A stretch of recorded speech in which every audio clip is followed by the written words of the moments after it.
detector under your skin, by the basic laws of physics, it can barely get that to even operate because of the electrical charge of the human body and the strength of signal one would have to do. So the construct of trying to get, nanobots in 30 microliters distributed over the whole body is really a physics impossibility. On top of that, graphene oxide, from all the vials I've examined and worked with some physicists in Austria and analytical clinical chemists, there's no graphene oxide in these vials. The guy who started this whole nonsense, Pablo Compras in Spain, he took a sample of some vials that was sent to him. He took a couple targets. There's a lot of different types of microscopes. He takes a little laser, you zap it at your target, and then you fractionate the little molecule into its constituent atoms. Well, he pointed his little laser, and off came some carbon and oxygen, two components of graphene oxide. Then he says, look, this is graphene oxide. Well, graphene oxide is hexagonal 200 nanometer evenly spaced sheets. His was 500 nanometers. Strike one. Strike two, when you do Raman spectroscopy, you fire your laser for a millisecond. Pablo fired his for 30 seconds. So 300,000 times too long. Well, when you fry sugar molecules, you make charcoal and graphene, like making creme brulee. So Pablo Compras, and he wrote his paper in his techniques, he made creme brulee. He burnt the toast, he burnt the sugar, and then he started an entire cult of fear. And what did I say?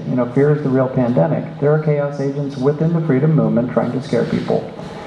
So you'd have to show me really good science that there's graphene oxide in these, because everything I've looked at and all the techniques that were done were absolutely improper science and came to false conclusions based on the data they had. There's no graphene oxide. Don't worry about that. What you should worry about is there are lipid nanoparticles and gene sequences in these shots that shouldn't be in any human bodies. It distracts from the real mission of stopping this technology. In birds, and the whole reason they're doing this release mosquitoes is to treat malaria in birds. How about if we were to have ivermectin bird feeders? It sounds more prudent and safe, right? I mean, there's complexity, because I was thinking about that, and someone mentioned that the other night, there's complexities into how to dose each individual bird correctly. I'm sure that could be done. The nice thing about ivermectin is that it's extremely hard to overdose on it. I mean, in one review of ivermectin by a world-famous toxicologist, in reviewing the world's literature, he could find no credible case of any death clearly caused by ivermectin, even in massive overdoses. In massive overdoses, humans can get sick, neurologically impaired, they go to the hospital, it's self-limited and it resolves, and there have been cases of that, but no overdoses. So it seems prudent, much safer than starting an experiment that hasn't been tested of hundreds of thousands of mosquitoes that are genetically modified. It's absolutely insane. But I like the ivermectin protocol. Let's start one on Hawaii. Get rid of avian flu.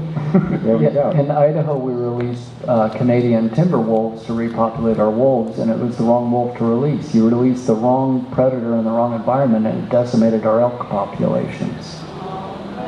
One kind of fun fact, it's a little bit off the question, but when I first started to study ivermectin and I put out my review paper, I was invited by a French biotech company to deliver the keynote lecture at an ivermectin conference. And this company, the reason why they were interested in ivermectin is they had been working, they were an expert at developing long-acting formulations of many drugs, psychiatric drugs, other drugs, antibacterial.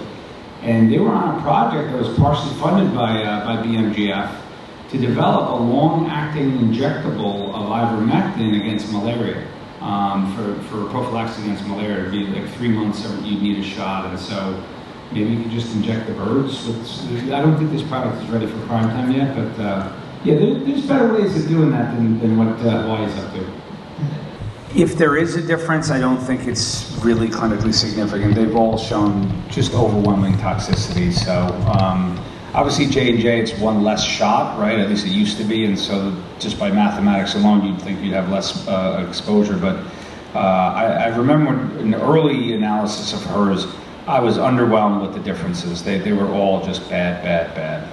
So that's a general statement, unless you have more specifics on that. The good news with the adenovirus vectors, well, they're off the market now. Both J&J's gone here, AstraZeneca's gone in Europe. The DNA is not synthetic because DNA is more stable than RNA. So you start with a DNA step and then it programs your cell to make the mRNA to make the spike protein. So you don't have the disadvantage of that synthetic mRNA like Pfizer and Moderna. There up front seems to be a larger amount of spike protein that was made by the adenovirus vector shots. Hence we saw more clotting and myocarditis with those in the shorter near-term post-vaccine injury window compared to the more chronic disease that we see coming from Pfizer and Moderna. I don't know. I haven't used chlorine dioxide yet. I haven't used it. I've done some reading on it. I think in acute disease of any sort, it may have a benefit. You know, the trials and the data are scant, and it's mostly observational, anecdotal. My biggest worry is anything chlorinated is going to be a broad spectrum microbial killer. Then I do worry about the microbiome of the mouth, the skin, the GI tract. So it's not something I would use chronically personally, but it's an interesting area of research. People are concerned about the nasal swabs that they got up their nose. Don't worry about them. I've examined tons of them in the laboratory because when, again, all the crazy YouTube stuff out there to scare you is out there. I'm like, okay, let's do some science on it. So we cultured them, we amplified them, we examined them. They're rayon, they're nylon, they're cotton. If you put a cotton Q-tip in your ear, you don't worry about it. These things, there's nothing to worry about. There's no nano anything, there's no graphene anything on them.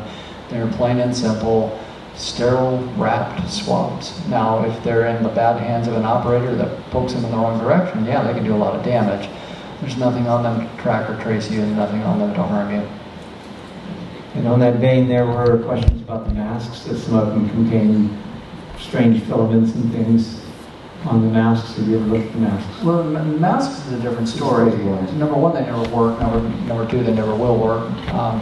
But number three, there were a lot of bad players jumping in on the money bonanza of COVID, ramping up manufacturing of poor quality products. So, I didn't see any, wiggly things in any of the masks that came through that I examined, but culturing them for all sorts of gross things on people that wore them, we're trying to get our local health departments to not use them, and I eventually got onto my health department board so we can stop the nonsense. But I didn't see anything weird. What we did see after we cultured them is they grew just about everything except viruses. This is Kauai, so of course there's a question about what about having intercourse with someone who is vaccinated if you're unvaccinated? I'm unvaccinated. And you're cute. Unknown. It goes back to that question of it showing up in secretions. Well, seminal fluid and vaginal fluid are secretions. So, the leap of logic based on where we've found it excreted in the studies so far, and you saw the studies of Dr. Burkhardt, I showed the slides, the probability that the spike protein is in those fluids is about almost 100%. For how long, we don't know. I like Dr. Kory brings up the point that some people are, spike factories that because of their genetics are going to make a lot of spike protein for a long time, and other people aren't. So the honest answer is we don't know, but it seems the further we are from somebody receiving one of the injections, the safer one is. Yeah, I'll just add, I think there's some concerns there, just hard to quantify. I do think that some people can make other people ill that are vaccinated. I wouldn't say that this applies to all vaccinated. I think there's a number of factors there. We do know in our practice of some of those instances after intercourse where the partner felt quite unwell or had a relapse of their symptoms. But again, it's relatively few, but we were pretty clear on what happened. So I'd love to say don't worry about it, because actually Ryan said in the last time that we really want to try to avoid demonizing or dividing and sort of pitting one against each other. I think just talking about the risks in general, but I don't want to say that anyone vaccinated is a risk of having that. But again, there's so many things that we'd want to know more data on that aren't being well studied. The amyloidogenesis protein causing the long clots in the blood. Is there a better way words to describe that behavior, and what is that ion-like protein behavior all about? Yes, I can answer that. Yeah, amyloidogenesis is the misfolding of proteins. We have natural proteins in our body that perform extremely important functions, like the amyloid beta that is associated with Alzheimer's disease, and alpha-synuclein that's associated with Parkinson's disease. And there are other proteins that are associated with neurodegenerative diseases. And the prion protein itself is the one that's associated with Creutzfeldt-Jakob disease, which we've seen. There were 26 cases of Creutzfeldt CJD, which is human mad cow, that all of them had their first symptoms within a month after the second vaccine. And these cases were part of a published peer-reviewed paper. Luc Montagnier, who was a Nobel Prize winner for his work on AIDS, the AIDS virus, he was an author on that paper. He unfortunately died before the paper was published, so it's posthumous, but he was an author on this paper with these 26 cases, and it was quite amazing. All of them had their first symptoms within the first month, and I think last I heard, all but one of them were dead. So they actually had a very severe form of CJD following the vaccines, and I think that's a very strong indicator of this amyloidogenic potential for the vaccines, which is causing other proteins to misfold. It's like a seed for a crystal that makes the other proteins misfold. So when the prion protein, when the spike protein... Where can I find your protocol online? So, we have to be clear on what my protocol is. I actually wasn't clear on my lecture. What I presented today is what I do. That's my private practice. My nonprofit, we have a protocol on there, that's flccc.net. And although we call it a protocol, it really isn't. It's kind of a compendium and suggestion of mechanistic therapies that we know to be helpful in similar diseases, or we have significant supportive data and or experience in this disease. I don't follow the FLCC. I follow parts of it. I do many things that are off of it. And my private practice is drpierrekory.com. And as you know, I can see patients in all 50 states, as long as you're a Crow Indian tribe member. That's all. So anyway, you can reach out to us if you need help. Just reach out, $35, you sign up online, and voila, you're a Crow Indian tribe member. It's not difficult. So thanks. Safe travels.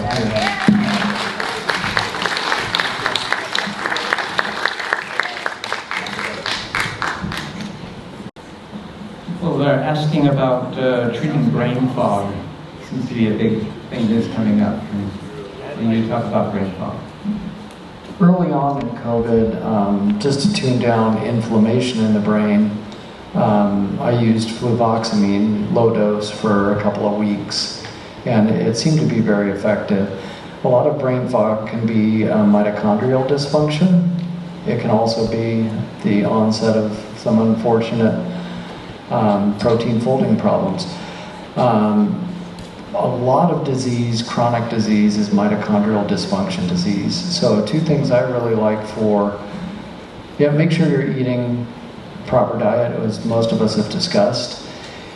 But also, there's a form of vitamin B1, benfotiamine, that crosses the blood-brain barrier. And I've seen in a lot of chronic fatigue patients and brain fog patients, that crosses the blood-brain barrier and can give your mitochondria more energy. I'm also a big fan of methylene blue, which is an electron donor in the electron transport chain in the mitochondria, and it will bypass a damaged cytochrome C oxidase step and give the mitochondria more energy in the brain as well. So those are a couple of things that mechanistically I like. In addition to, your brain likes to run on ketones over sugars, and that's eating a more ketogenic diet and cutting the sugars out of the diet in terms of clarity. Like for children with epilepsy in the early 1900s, all they ate was a ketogenic diet, and that's how we managed epilepsy. So if you give the brain what it wants to use for fuel and energy, it's a whole lot better than what it doesn't want to use. So those are my 20 cents worth. Anyone else? Glutathione. Your liver makes glutathione, and interestingly, glutathione directly tracks your vitamin D level. So goes your vitamin D level, so goes your natural glutathione production. So certainly one can take the precursor molecule to glutathione and acetylcysteine to get it past the stomach acid to be absorbed to convert into glutathione biochemically. But if you're doing the healthy things and eating close to nature and keeping a normal vitamin D level, you don't have to supplement. Now, in acute illness and patients that have acetaminophen overdose, we use glutathione IV in the emergency room settings and whatnot. But again, it's a natural molecule naturally made by your body if you're doing the proper things to keep your body in homeostasis. I will say that some people recommend N-acetylcysteine, NAC, and glycine as supplements, which are precursors to glutathione. So you can take those amino acids that might help you to be able to naturally make the glutathione. But if you take glutathione itself, it has to be liposomal because it will be broken down. If you just take that molecule, it doesn't make sense. So you have to take the precursors.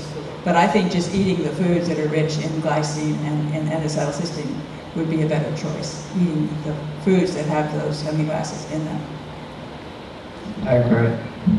And that the virus was never isolated, or they never released the information of the sequence publicly, so we backs it up, so it doesn't exist. Please comment on that. Yeah, I like how Alex answers this question, but he is no longer here. And did you leave, Alex? Alex, come back. Yes, the virus was completely sequenced out of a young man in a hospital setting in South Korea. The virus has been completely sequenced and isolated in several laboratories. Viruses are done differently than other pathogens. And you have to think, do viruses exist, don't they? You get the terrain theory versus viral theory. And I say yes, both. It's both theories. Because some people don't get infections because, number one, they've had previous infections that give them immunity. So, they say, well, Koch's postulates don't work. Well, you're working in a vacuum in terms of, you have to be working in a vacuum in terms of doing those kind of studies. People take logic leaps of, I'm going to look at the data that supports my opinion, and then they exclude other data. And you have to look at all the data. So it's very easy to be manipulated into, well, this, then this, then this, then this. But you have to make leaps of faith and leaps of logic to get to those conclusions. Viruses, some people say they're just exosomes because they're round. Well, a sphere is the most easily supported structure physically in nature. I mean, I'm a honeybee keeper, and as a beekeeper, what are hexagons? They're actually just compressed spheres, and when they compress, they take on that hexagonal shape. So the sphere is a common shape in nature. So those who argue there are no viruses because this little round thing that we see under electron microscopy is just an exosome. However, there are thousands of viruses that are very geometrical. And there are others that are linear, like Marburg and Ebola. And then there's others that are linear, like tobacco mosaic leaf virus in botanical specimens. And there are others that look like these fantastical octahedrons and hexahedrons. So, listening to somebody who is a psychiatrist or a generalist who attacks a field that's been around for eons and decades, they're only cherry-picking the data they want to point you to a conclusion with their cognitive bias by making lots of leaps. Alex, you want to jump up on the do viruses exist question? I see you are back. To me, do they exist? I look at a biopsy. I can see the cytopathic skin effect of a virus. Then we can see the nuclear effect that virus causes. And you can take that lesion and then do electron microscopy on that lesional cell and find these distinct repeatable viral forms under electron microscopy. And then I can take a biopsy of skin right next to it that's not infected, and I'll be darned if I don't have those particles in that skin that's not infected. So it's a repeatable process in the laboratory to be able to find the virus in the lesional tissue. Go ahead with your... So one of the big challenges, I just want to know, everyone raise their hands, is true. Have you found that it's pretty hard to know what's true and what to believe? Yes. Okay. And one of the central issues for this is that you can find evidence to support virtually every viewpoint. And something that I used to do for fun is I would take something that I thought was totally absurd and then find a way to very logically convince people that it was true. And what it ultimately boils down to is that you're always going to find pieces of information that support whatever viewpoint, whatever idea you're looking at. And the real skill is being able to determine, am I citing this piece of evidence because I think it's what's true and brings me close to the truth, or am I citing this piece of evidence because it confirms what I already want to believe? So the second question is, how many of you have noticed people that you disagree with will pick pieces of evidence out to support their viewpoint that you really think you can't use this evidence, you're just doing it to prove you're right, it's not actually true? Have you all seen people Especially in arguments with your spouse, so yeah. Be careful here. And one of the rules I've always used is I assume that if I see lots of other people doing something I disagree with, I'm probably guilty of it as well. And so amongst other things, I often have a really long, hard thought of, if I'm citing this piece of evidence for something I think, am I actually citing it because I think it's true, or am I just thinking it because it proves what I want to believe already, and it's the convenient thing to go with? Now, one of the big issues you have is that we always like to make things being very, very black or white, that it's either it's this or it's that, and there can be no in between. Whereas most issues you have in the modern world or in science, they're actually much more ambiguous, and there's a little bit of a gray in between them. For instance, like a lot of the virus debate, it essentially boils down to, is the terrain what causes illness, or are infectious viruses what cause illness? And you can cite a lot of pieces of evidence that prove it's viruses, or you can cite evidence that prove it's terrain. And the reality is, it's both of them. A simple example would be that with COVID, it was very well known that obese individuals and diabetics were much more likely to get a severe case of COVID. So a lot of people then said, oh, it's just a detoxification reaction, COVID's not real, blah, blah, blah. But the thing that they weren't really considering is that even though having an unhealthy terrain made you much more susceptible to getting COVID, prior to 2020, we weren't having obese individuals or diabetics coming down with severe illnesses where they were on ventilators, they had massive blood clots to their body, et cetera, et cetera, et cetera. And I think those are, that's something else.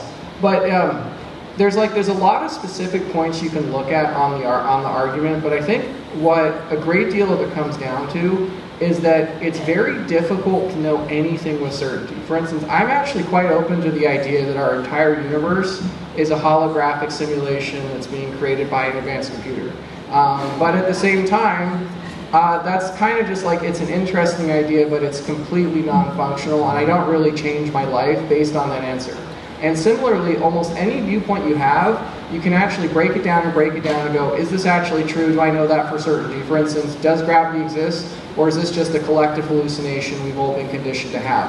And in the case of viruses, the problem is that a lot of things in science, we're trying to make the invisible become visible. And for instance, in the case of viruses, they're so small that you cannot see them directly, and you have to use a lot of methods of inference to detect them. So what that means on one hand is that any method of inference you use to find a virus is not actually definitive proof, because we can't, like in the sci-fi movie, shrink down to where we're the size of atoms and look at viruses individually and go, oh, those are real. Instead, we just have to use the best tools available. And off of all of those things, there is a very, pretty much lock-solid case that viruses cause problems. But at the same time, I also think many of the things that we attribute to viral infections are actually coming from some sort of issue in the terrain in the body. So there's really both, and it just ends up being this thing of don't split it into the two halves.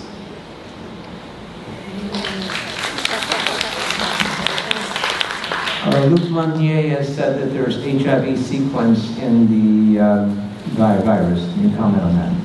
HIV, yeah. Yeah, there are 4 motifs of HIV sequence within the spike protein sequence.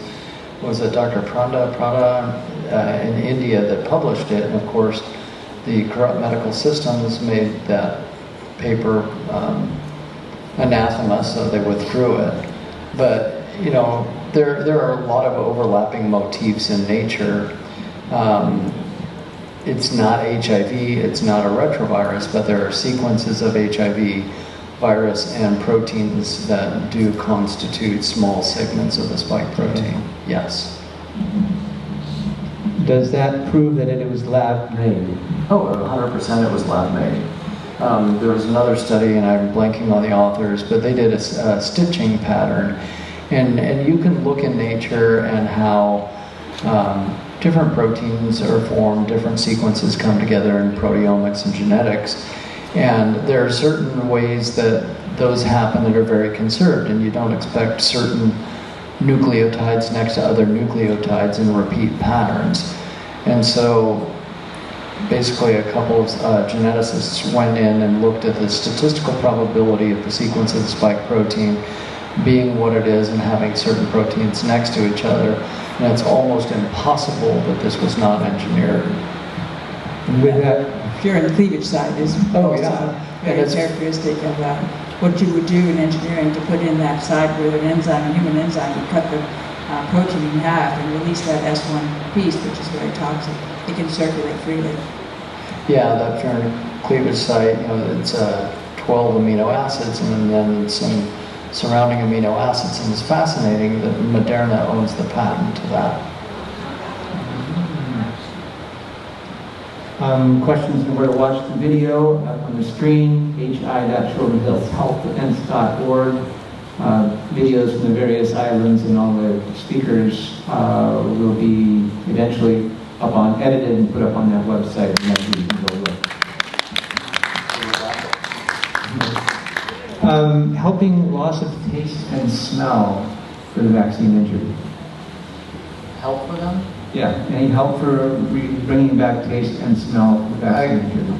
Well, here's the problem. The nerve for the nose is actually exposed. And so what Dr. Seneff was talking about in terms of things climbing nerves, I think this accounts for a fair amount of the damage we saw. Early on I thought, oh, well, zinc deficiency can cause loss of taste and smell. That's one thing. In the acute moment, you try to tune down the inflammation to mitigate the damage. It's interesting, our other colleague who isn't here, he had to go home. Dr. Jackson has been looking at exosome therapy. And again, exosomes derived from unvaccinated, but it's fascinating the success that he's had in a lot of different organ systems. So they're expensive, but intranasal exosomes are something maybe coming down the pipeline of research in terms of restoring that. You can also do smell retraining, which is interesting. You take 4 or 5 fragrances, strong fragrances, essential oils, whatnot, and you close one nostril, you breathe it for so many 15, 30 seconds. That we were able to get it back just by decompressing the skull and taking the pressure off the nerve. But it didn't work for everyone. I would say probably about 60% of the people, a structural issue, if you fixed it and decompressed the nerve, the smell would come back. Sometimes you had to do a little bit more. I've heard of a few cases of exosome therapy restoring lost smell as well, but I do not know of any approach that's been used consistently on a large scale for this.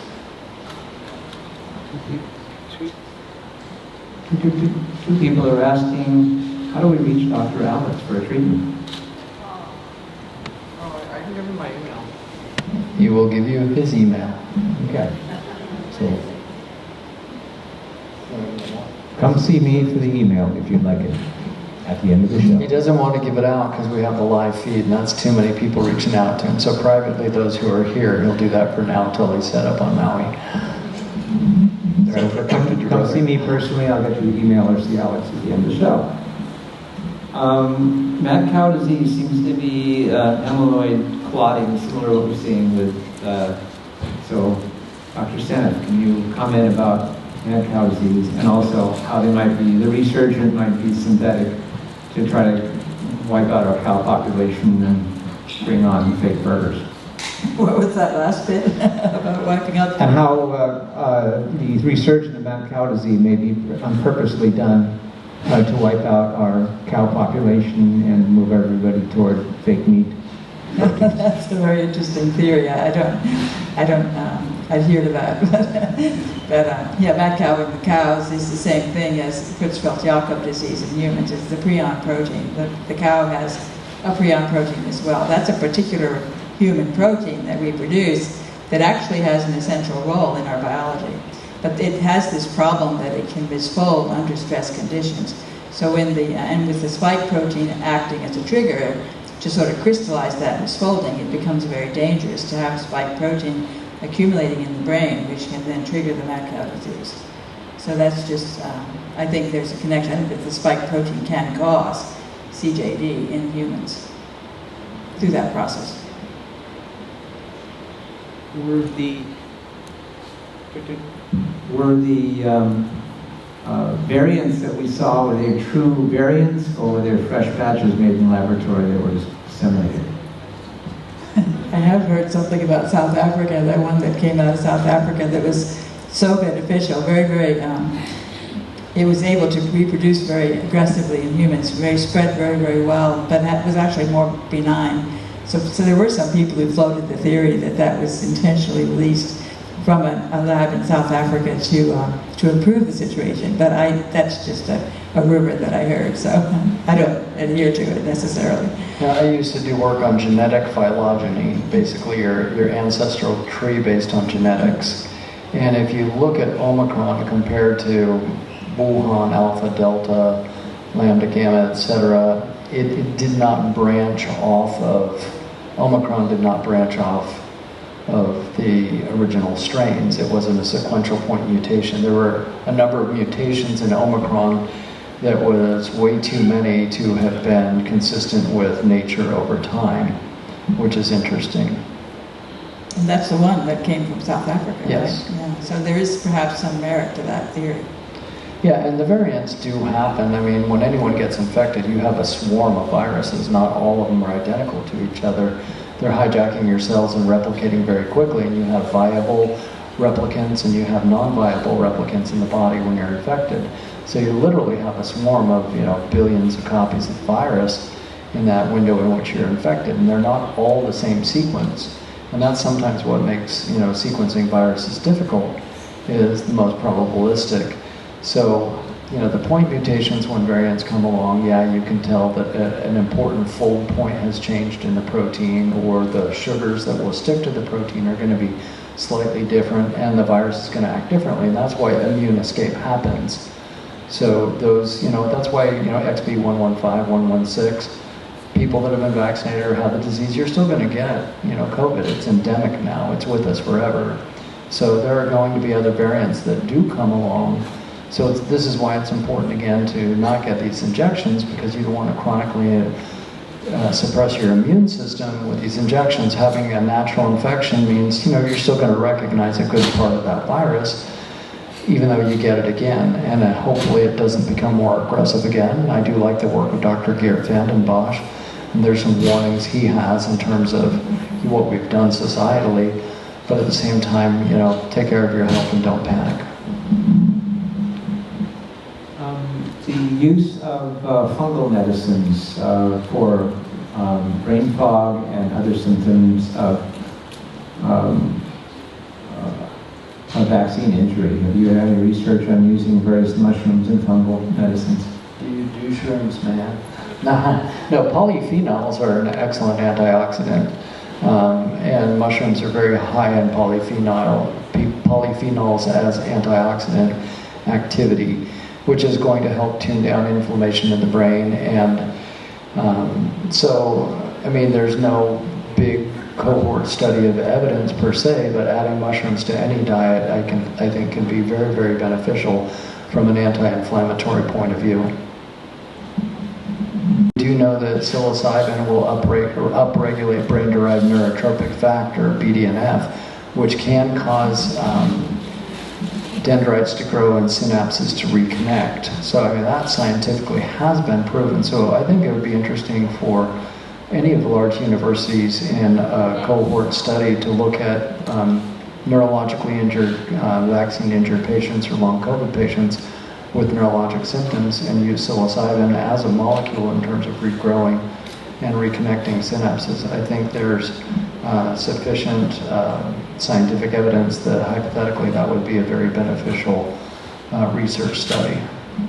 Effects from using ivermectin long term if you're taking that on a regular basis for your spike protein injuries? It seems you can take it for a long time, but here's what you do need to keep in mind. So ivermectin comes from the soil. You have a very important bacteria in your gut called bifidobacteria. They're both in the same family, in the Acinetobacter family. So when you have one or the other, they'll compete with each other. And so your bifidobacteria in the gut, and this is the work of Dr. Hazen in California, if you take ivermectin, you may become ivermectin dependent. And that's because your own bifidobacteria, again, that's one of the healthy bacteria you want in high quantity, may go down in number because it's now becoming dependent on its cousin, ivermectin, to be the stimulant of the immune system and the immune response. So one can do it chronically, but then you may be ivermectin dependent until you can restore the bifidobacteria in your gut. And the ways to do that is usually through just a handful of yogurts and kefirs that have bifidobacteria in them. Not everything that advertises on the shelves has what they say. She did a study, took like 20 yogurts off the shelf, only 3 of the yogurts actually had the bacteria they said they had in them. So that would be the pro and the con.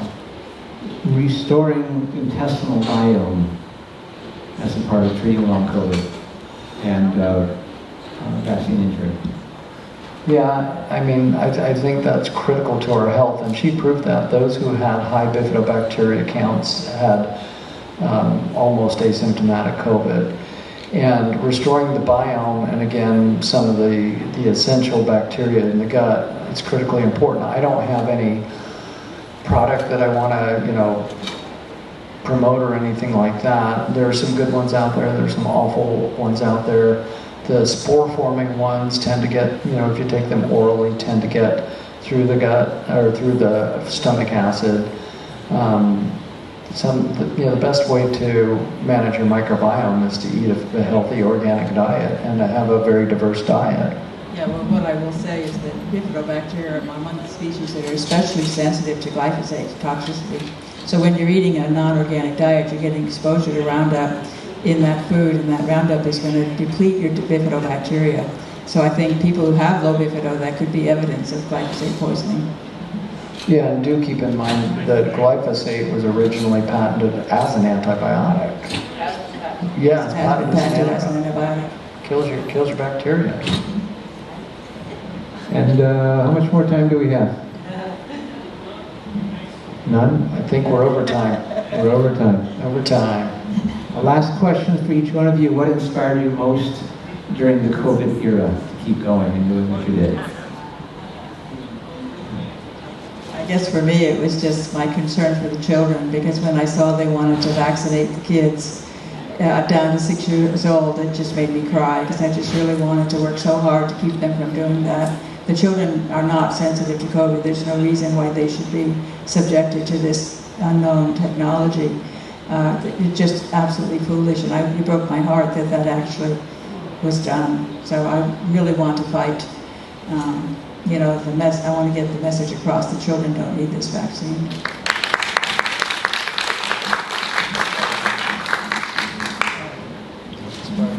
Yeah, well, I kind of said it before, but it was just that I felt that I was living at a historical moment. And it's one of those things that if I look back on not taking an opportunity to act with everything that was going on, I'd really regret it for a long time.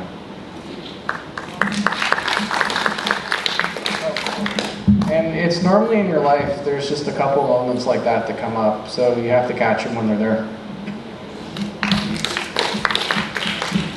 What inspired me most was the heart of humanity. I knew scientifically everything was wrong from day one, pretty much. And as I got tapped on the shoulder by the universe to speak up, I never would imagine myself sitting here. Introverted pathologist, father of 6 daughters, organic farmer, woodworker, and here I am. But what's inspired me is the heart of humankind. As I've traveled 1,000 miles now in 2 years, is seeing the goodness of people. And the silver lining of COVID is you. It's the faces that I see, the people that I've met, knowing that the heart of humanity wants to be free. The heart of humanity wants peace in their community. The heart of humanity wants goodness. And in many countries where I've been, they've said, you in America have to get it right, because what happens there happens here. So we're depending on you guys to stand up for that principle of freedom that we all want. So the goodness of humankind and the family of humankind coming together in a difficult time created by tyrannical individuals shows that the desire for freedom will always be there. And the basic tenet of humanity is goodness. Each one of you, are there any child immunizations on the CDC schedule that you would give or not give to your grandkids? I would give none. And this is, let me put a caveat on that. I had all my childhood immunizations, a lot fewer back then. Uncle Sam stuck things in me that I don't even know what he stuck in me. All my kids had their childhood vaccinations. But we all have the opportunity to do research, study, and learn. And at this point in my life, I'll never get another injection or a quote vaccine ever again. My children won't either, and my grandchildren won't either. And your grandkids, Stephanie? I would love to say that my grandchildren are not vaccinated, but that's not true. And I advise my children not to vaccinate their children, but there's a lot of pressure out there. I would never want any of my grandchildren to get any vaccine at this point. I feel like that none of the vaccines have a risk-benefit ratio that would make sense. But I can't control my children, so that's unfortunate. And if everybody hasn't read the book Turtles All the Way Down, Science, Myth, or Vaccine Science and Vaccine Myth, please read that book. Turtles All the Way Down. And after you've read that, none of you will vaccinate your children again either. Thank you for all the doctors and everybody. Help me with a standing ovation.